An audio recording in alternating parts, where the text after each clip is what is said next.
여러분 안녕하십니까? 제과제빵 이론 교재를 함께 공부하는 전경희입니다. 오늘은 5번째 시간으로 만나서 반갑습니다. 자, 배합표 작성에 대해서는 저희가 첫 시간 때 과자류, 재료 혼합에서 설명을 했었습니다. 그래서 베이커스 퍼센트, 밀가루의 양을 100%로 보고 트루 퍼센트는 전재료의 양을 100%로 본다라고 되어 있으니까 여러분들이 그 앞에 설명한 것들을 다시 한번 보셔도 되겠고요. 배합량 계산법에서 공식 나오는 것은 제가 배제한다고 말씀을 드려서 넘어가도록 하겠습니다. 숙성 과정에서 단계별로 6단계가 굉장히 중요하고요. 픽업 단계는 지금 우리 믹싱볼에다가 가루를 집어넣는데 밀가루를 집어넣고 설탕, 소금, 계량제, 분유 한쪽으로 넣고요.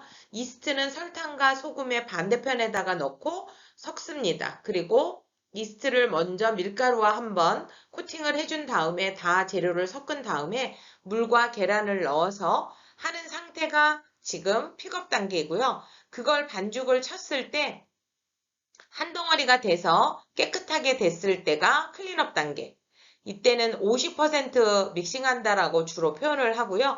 이때가 이제 패스츄리 종류를 반죽 꺼낼 때고요. 발전 단계는 최대의 탄력과 믹서 벽치는 소리가 나면서 약간씩 이제 탄력이 붙죠. 그래서 이거는 80% 주로 곡류, 호밀빵이나 통밀빵 이런 것들을 할 때, 빵, 도넛 이런 걸 칠 때 발전 단계까지 치죠. 그리고 최종 단계는 100% 해서 보통 단과자빵이나 식빵 종류를 할 때 많이 최종 단계까지 치고요. 렛다운 단계는 비상법으로 칠 때 110% 친다라고 하죠. 그래서 비상법, 비상앙금, 비상식빵, 그리고 햄버거빵 그런 것들을 주로 합니다. 이 단계에서 넘어가면 파괴 단계가 돼서 글루텐이 파괴되기 때문에 발효가 거의 잘 안 된다라고 생각하시면 되겠습니다. 우리 교재 43페이지 보시면 반죽의 흡수율에 영향을 미치는 요소에서 여기에서 한 두세 문제가 나오니까 여러분들이 꼭 숙지를 하시고 단백질 1% 증가의 흡수율은 2% 증가하고요. 그리고 클린업 단계 이후에 너무 흡수량이 많아집니다.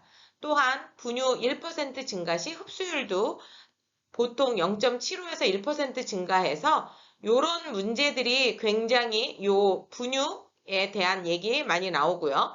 또 연수를 사용하면 글루텐이 약화돼서 흡수량이 적고 경수를 사용하면 경수라는 건 이제 뒤에도 얘기하겠지만 좀 억센물, 바닷물 뭐 이렇게 여러 가지가 들어있는 물 이런 것들입니다. 그래서 이런 것들을 꼭 기억을 해 주시면 좋을 것 같습니다. 그래서 반죽 시간에도 영향을 미치는데요. 소금을 클린업 단계 이후에 넣으면 반죽 시간이 짧아지고 설탕량이 많으면 구조가 약해져서 반죽 시간이 길어집니다.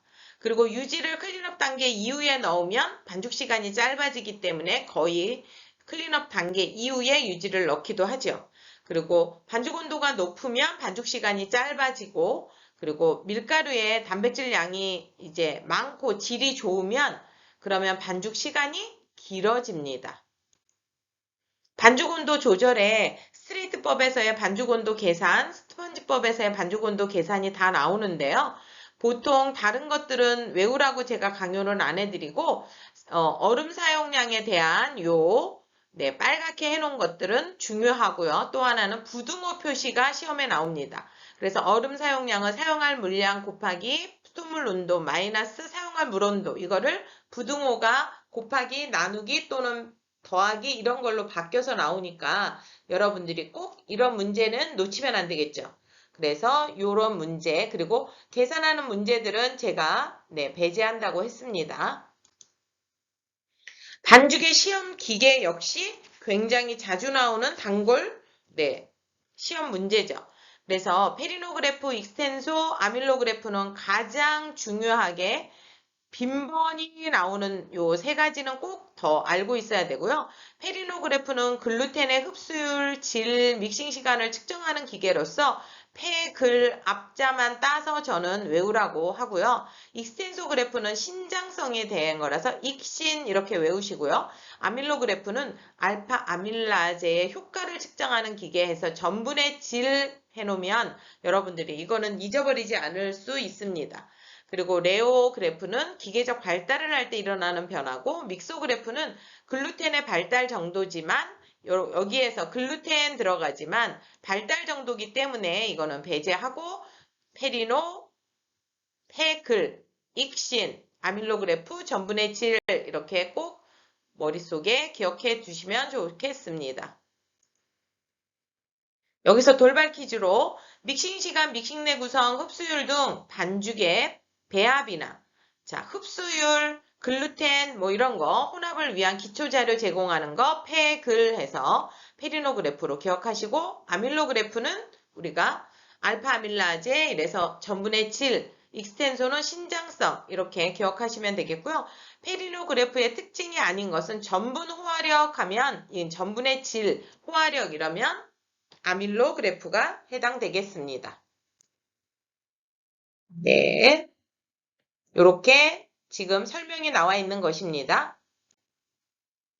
밀가루 반죽을 끊어질 때까지 눌러서 신장성 하니까 익스텐소 그래프죠.